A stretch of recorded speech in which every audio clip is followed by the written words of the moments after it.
ओम शांति। आज है 26 फरवरी, शुभ बाबा की अव्यक्त मुरली। आज बाबा कहते हैं, आज नव युग नई सृष्टि के रचता बाप दादा अपने नव युग के आधार मूरत बच्चों को देख रहे हैं। नव युग के आधार मूरत बच्चों को बाबा देख रहे हैं। बाप दादा के साथ साथ आप सभी बच्चे सदा सहयोगी हो, इसीलिए आप ही आधार मूरत हो। दुनिया के हिसाब से आज का दिन वर्ष का संगम है। पुराना वर्ष जा रहा है और नया वर्ष आ रहा है। यह है वर्ष का संगम दिन और आप बैठे हो बेहद के संगम युग पर। आप सभी नव वर्ष के साथ साथ नव युग की सभी को मुबारक देते हो। एक दिन की मुबारक नहीं, लेकिन नव युग के अनेक जन्मों की मुबारक देते हो। बाबा कहते हैं, इस संगम पर अच्छी तरह से अनुभव करते हो कि इस समय हम ब्राह्मण आत्माओं की नई जीवन है। नए जीवन में आ गए हो ना। ब्राह्मणों का संसार ही नया है। अमृत वेले से देखो तो नई रीत नई प्रीत है। पुरानी दुनिया की दिनचर्या और नए जीवन ब्राह्मण जीवन की दिनचर्या में कितना अंतर है। सब नया हो गया। स्मृति नई, वृत्ति नई, दृष्टि नई, सब बदल गया है ना। और नया जीवन कितना प्यारा लगता है। वैसे भी नई चीज सबको प्यारी लगती है। पुरानी चीज छोड़ना चाहते हैं और नई चीज लेना चाहते हैं। तो इस समय का यह छोटा सा नया संसार है। संसार भी नया, संस्कार भी नए। इसीलिए दुनिया वाले भी नए वर्ष को धूमधाम से मनाते हैं। मनाने का अर्थ है उमंग उत्साह में आना। उत्साह होता है, इसीलिए मनाने के दिन को उत्सव कहा जाता है। उत्साह से ही एक दो को बधाइयां और मुबारक देते हैं, ग्रीटिंग देते हैं।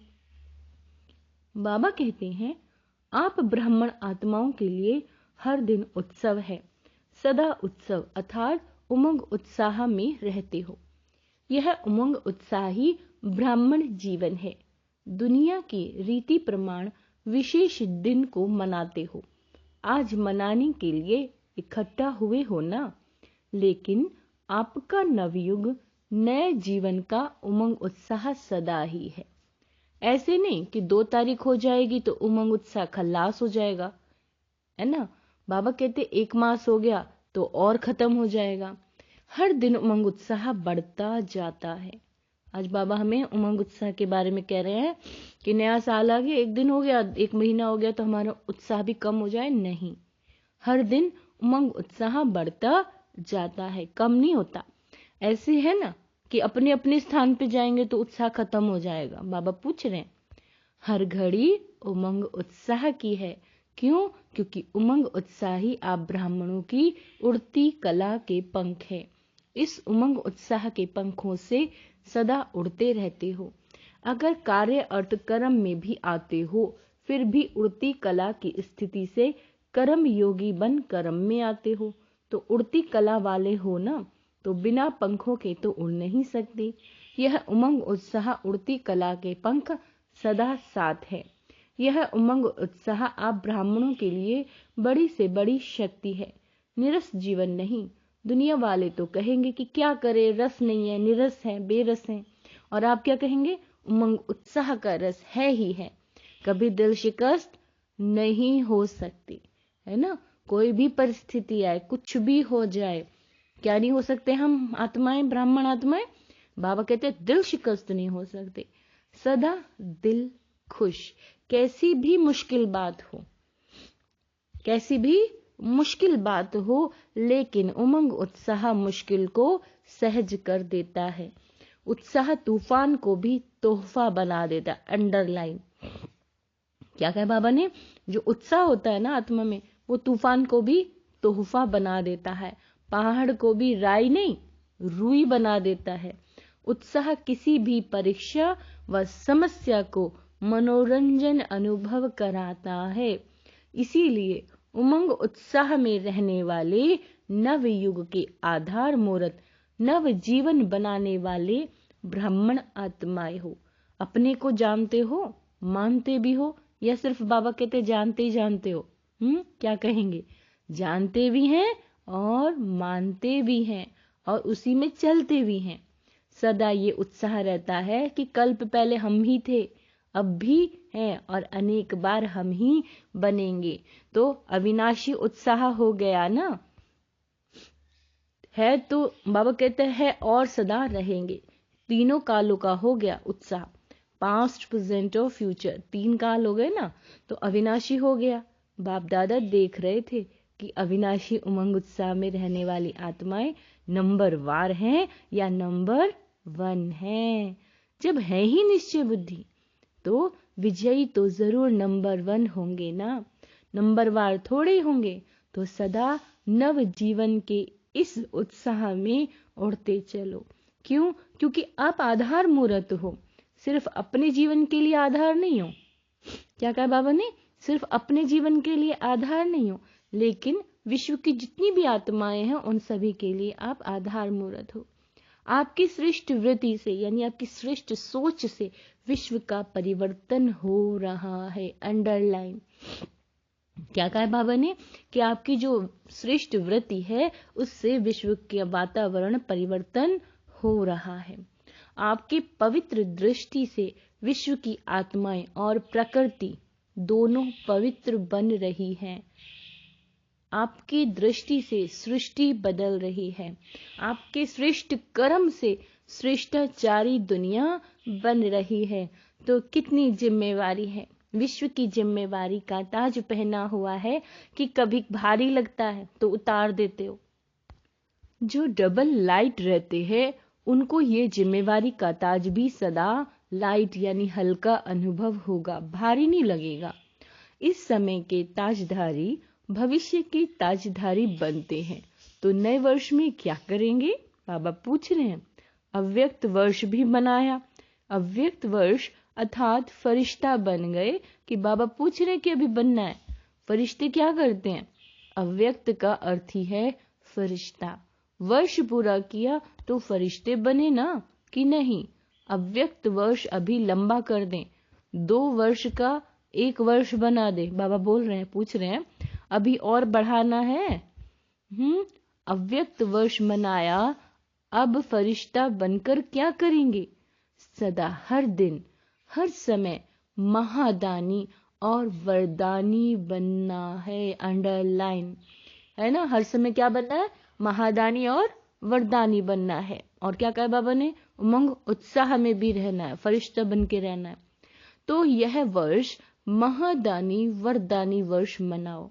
जो भी संबंध संपर्क में आए उस आत्मा को महादानी बन कोई न कोई शक्ति का, ज्ञान का और गुण का दान देना ही है। तीनों खजाने कितने भरपूर हो गए हैं। ज्ञान का खजाना भरपूर है कि कम है थोड़ा? मास्टर नॉलेजफुल हो ना तो ज्ञान का खजाना भी है। बाबा कहते हैं शक्तियों का खजाना भी है और गुणों का खजाना भी है। तीनों में संपन्न हो कि एक में संपन्न हो, 2 में नहीं? बाबा पूछ रहे हैं। वर्तमान समय आत्माओं को तीनों की बहुत आवश्यकता है। बाबा कहते ज्ञान का, शक्तियों का और गुणों का, इन तीनों की ही बहुत आवश्यकता है। सारे दिन में कोई ना कोई दान देना ही है, चाहे ज्ञान का, चाहे शक्तियों का, चाहे गुणों का, लेकिन देना ही है। महादानी आत्माओं का बिना दान दिए हुए कोई भी दिन ना हो। ऐसे नहीं वर्ष पूरा हो जाए, कहो हमें तो चांस नहीं मिला। चांस लेना भी अपने ऊपर है कि चांस देने वाले दे तब चांस ले सकते हैं, या ज्ञान स्वयं भी चांस ले सकते हैं। लेना आता है कि कोई देवे तो लेना आता है। कोई चांस नहीं देगा तो क्या करेंगे? देखते सोचते रहेंगे सारा दिन में। चाहे ब्राह्मण आत्माएं हो चाहे अज्ञानी आत्माओं के संबंध संपर्क में तो आते ही हो ना। जिसके भी संबंध संपर्क में आओ उनको कोई ना कोई दान और सहयोग अवश्य दो। दान शब्द का रूहानी अर्थ है सहयोग देना। तो रोज महादानी और वरदानी बन वरदान कैसे देंगे? वरदान देने की विधि क्या है? आपके जड़ चित्र तो अभी तक वरदान दे रहे हैं। तो वरदान देने की विधि है, जो भी आत्मा संबंध संपर्क में आए उनको अपनी स्थिति के वायुमंडल द्वारा और अपनी वृत्ति के वाइब्रेशन द्वारा सहयोग देना, अर्थात वरदान देना। कैसी भी आत्मा हो, गाली देने वाली भी हो, निंदा करने वाली हो, लेकिन आपकी शुभ भावना, शुभ कामना द्वारा, वृत्ति द्वारा, स्थिति द्वारा ऐसी आत्मा को भी गुणदान व सहनशीलता की शक्ति का वरदान दो। अगर कोई क्रोधी अग्नि में जलता हुआ आपके सामने आए तो आग में घी डालेंगे या पानी डालेंगे? पानी डालेंगे ना, कि थोड़ा तेल का छींटा डाल दोगे? अगर क्रोधी के सामने अपने मुख से क्रोध नहीं किया, मुख से तो शांत रहे, लेकिन आंखों द्वारा, चेहरे द्वारा क्रोध की भावना रखी तो भी तेल की छींटे डाली। क्रोधी आत्मा परवश है, रहम के शीतल जल द्वारा वरदान दो। तो ऐसे वरदानी बने हो कि जिस समय आवश्यकता है उस समय सहन शक्ति का तीर नहीं चलता। अगर समय पर कोई भी अमूल्य वस्तु कार्य में नहीं लगी तो उसको अमूल्य कहा जाएगा? अमूल्य अर्थात समय पर मूल्य कार्य में लगे। तो इस वर्ष क्या करेंगे? महादानी वरदानी बनो। चैतन्य में संस्कार भरते हो तब तो जड़ चित्रों द्वारा भी वरदानी मूर्त बनते हो। संस्कार तो अभी भरने हैं ना, तो जिस समय मूर्ति बनेगी उस समय भरेंगे। वरदानी महादानी मूर्त बनने से व्यर्थ स्वतः ही खत्म हो जाएगा, क्योंकि जो महादानी है, वरदानी है, दूसरों को देने वाला दाता है। तो दाता का अर्थ ही है समर्थ। समर्थ होगा तभी तो देगा ना। तो जहां समर्थ है वहां व्यर्थ स्वतः ही खत्म हो जाता है। समर्थ स्थिति है स्विच ऑन होना, जैसे इस स्थूल लाइट का स्विच ऑन करना अर्थात अंधकार को समाप्त करना। ऐसे समर्थ स्थिति अर्थात स्विच ऑन करना। तो स्विच ठीक है या कभी कभी ठीक है, कभी लूज हो जाता है या फ्यूज हो जाता है। ऑन करना तो आता है ना। आजकल तो छोटे छोटे बच्चे भी स्विच ऑन करने में होशियार होते हैं। टीवी का स्विच ऑन कर देते हैं ना। तो स्विच ऑन करने होने से एक एक व्यर्थ संकल्प को समाप्त करने की मेहनत से छूट जाएंगे। अव्यक्त फरिश्तों का यही श्रेष्ठ कार्य है। तो क्या नवीनता करेंगे? अव्यक्त वर्ष में अपना चार्ट रखा था कि कभी रखा कभी नहीं रखा, कभी कभी वाले बने या सदा वाले बने हो? कभी कभी वाले ज्यादा हैं। बाबा ने ये भी बता दिया कि चार्ट रखने वाले कभी कभी वाले ज्यादा है।